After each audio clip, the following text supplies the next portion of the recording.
Little storyteller. Leo was a boy with bright eyes and a smile that could light up a room.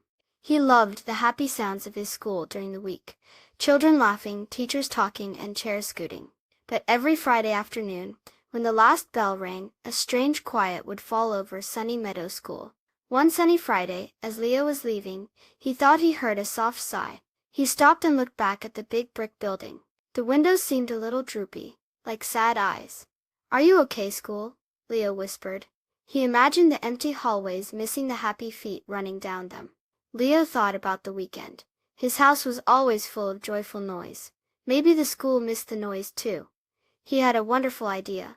On Monday morning, Leo told his teacher, Mrs. Lilly, about the school's weekend sighs. Mrs. Lilly, with her kind smile and sparkly earrings, thought it was a very thoughtful idea. Together Leo and Mrs. Lilly decided to have a weekend noisy fun day at school. They made colorful posters with drawings of smiling children playing games and singing songs. The posters had bright red and blue letters. Leo helped Mrs. Lilly hang them all around the school. On Saturday morning, the sun shone brightly on Sunny Meadow School. Children arrived with their parents, their faces full of excitement. Lily brought her jump rope with colorful rainbow strands. Tom brought his toy drum that went boom, bay, boom. Maya brought her favorite singing book. The school hallways were filled with happy sounds again. Children played hopscotch on the shiny floor. They sang silly songs in the music room, their voices echoing joyfully.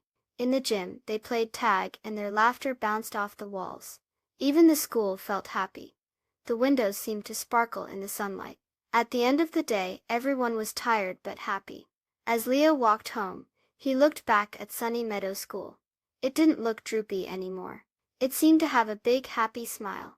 Leo knew the school wouldn't feel so lonely next weekend. The next Monday, Mrs. Lilly told the class, "It's wonderful to think about how others feel, even buildings. Just like it's important for us to have friends and fun, sometimes the places we love miss us when we're not around. Thinking about others and being kind can make everyone feel happier." Please subscribe. Thank you.